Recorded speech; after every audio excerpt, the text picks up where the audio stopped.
What's happening, guys? Sean, Leslie over Dummies. You asked for it, so I'm gonna try it. Well, I really want to try it too, of course. 3 12-gram CO2s in my Tipx. So up until this point, I've tested the duals with an empty 12-gram in here. This is an intact maxed regulator, so don't get it confused with this one.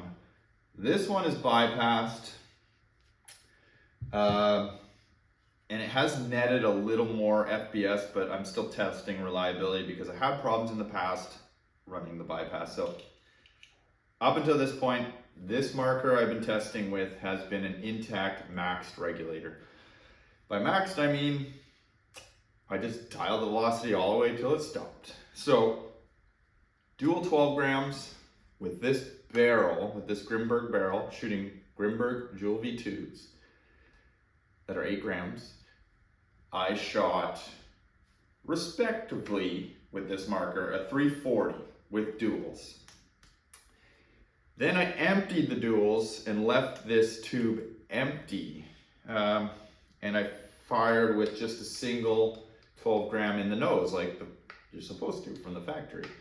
And I got a 320 as a best. I guess it's to be expected because that 12-gram charges your chamber, and also it's bypassing the chamber and filling this tube, kind of acting as an expansion chamber. So a 12 grams not really enough to efficiently charge this expansion chamber. This is a little large for a single 12 gram.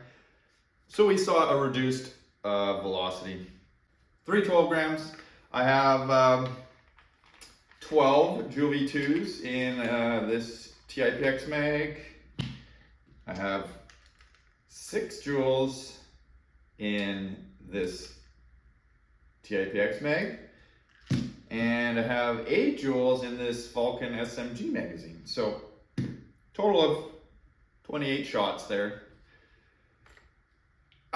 I don't profess this to be a home defense option. A setup like this is more like, I don't know, at least in this twist manner, it's not very intuitive to try and do this in a hurry. The quick puncture is the way to go for something to be ready as you need it.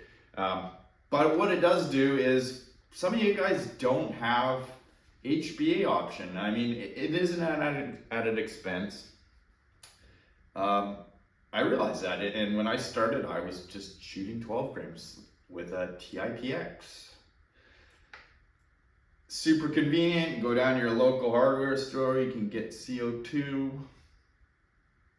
I got no complaints, and a system like this may allow you to have more fun.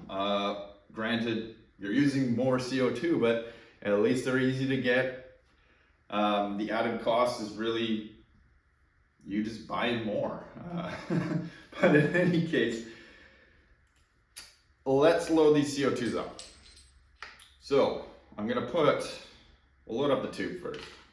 One in like that, one in like that. Thread my cap on, and we'll get it ready to puncture. So I'll just wind it down until it stops. There we go. And I'm gonna put one into the front here. Now, oops, the CMP kit makes it a little difficult to get off your front cap sometimes. They do sell extended caps. Staunchy Customs sells extended caps. I think it's Staunchy. Well, Staunchy, but I can't remember the last part of the company name. Customs. I think that's it, guys. Sell extended knobs for your Tipx, so make it a lot easier. Tip first on this one. But having a system like this, you have to puncture your front CO2 first. If you pierce your 12 gram, your dual 12 gram here first, you're charging the marker. And then what's gonna happen is when you pull your trigger to puncture this one, it's actually gonna fire because it's already charged. So it's best to puncture 12 gram first in the nose, then dial in your external tube. So that's what we're gonna do. Puncture first.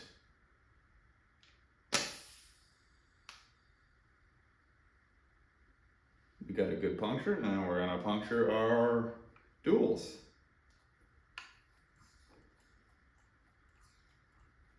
I heard 2 hisses as I was screwing that in, so that would be the first CO2 puncturing, and then the second one in here. Very important, you do tighten your pierce cap down completely, otherwise you can only puncture one. I mean, if you only want to puncture one, I guess you could do that, but you'd be better off just putting an empty CO2 in there. All right, 12 in the TIPX mag first.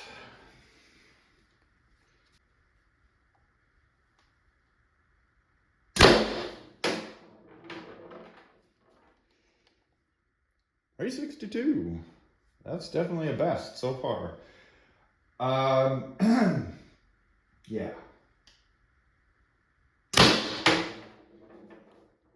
348.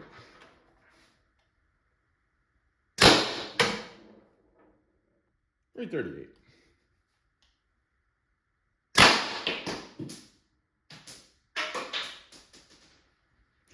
And 310, and I missed the actual target there, and there's something strange is happening here, so not sure why the balls appear to be, so I just cleared the breach there, flying off awkwardly. Like they're not even going straight, which I've never seen that before. And I find that very strange. So bear with me, hang on a sec, guys. All right, well, I'm not even sure what's going on there. I just looked down the breech. The detent is intact. So while we test things, I'm gonna stand a little closer because I don't want those hitting my motorcycle. So I actually just threw the cover back on my bike. I don't know what shock count we were on there, but I put the 2 back in that I lost when I didn't pop the mag out.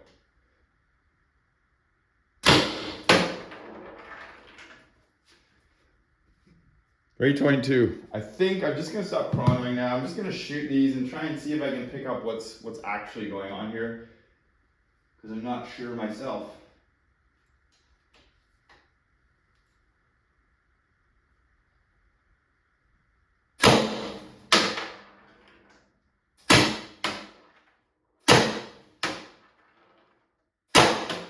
I mean, literally, it could have been bad jewels.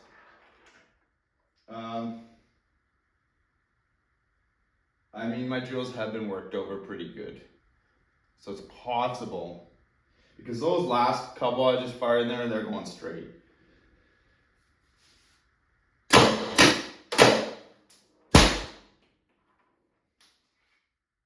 Okay, well that's 12.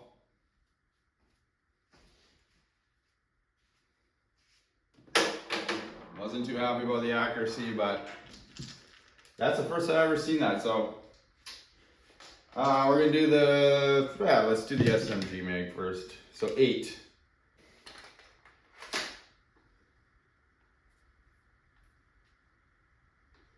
And oddly enough, these SMG mags, since I started pushing the release, they seem to have adapted and are working well again.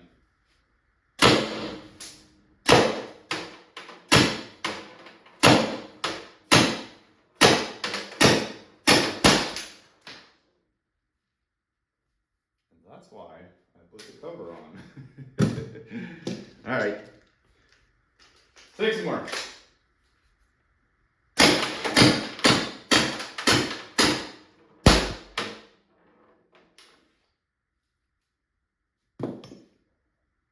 Well, that was 28 shots, no problem. Well, I did notice my barrel was pretty scuzzy. I should have showed it to you before. It had been a while since I squeegeed it, and very good reminder to clean your barrels once in a while.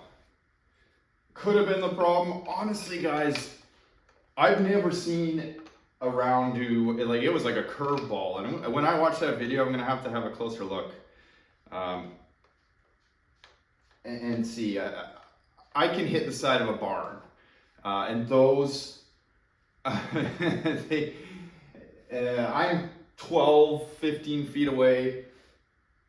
If I was any further back, those would have been outside of the trap. But I got 12 more.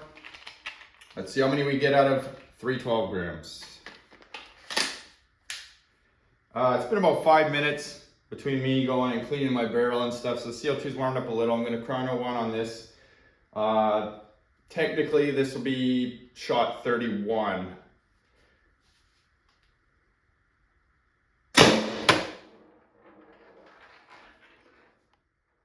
$300.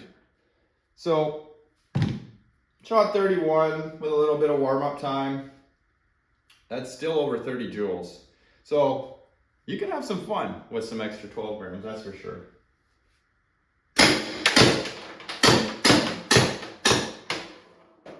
Whoa.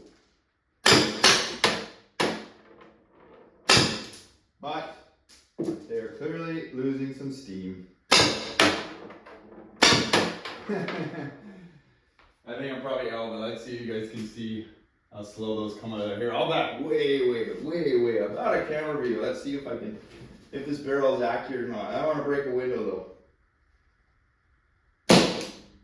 I think that was the last one for sure. It was. That was pretty funny. Yeah, well, 3 12 grams works. Little bit of a hiccup there with some accuracy. I honestly, I don't think it was CO2 related. I think it was my dirty barrel. I inspected my joule rounds after, and there's one with a chip, but there was way more shots that were not, well, there were 3 shots to be exact that didn't fly straight, but only 1 joule I found with a chip, so that doesn't explain it. I think it was the barrel. This ballistic nylon tends to leave these little plastic fragments in the barrel. Here, I'll see, you know what? And this is actually what I found inside my barrel, so it's quite possible this was the issue. See if we can pull it up there.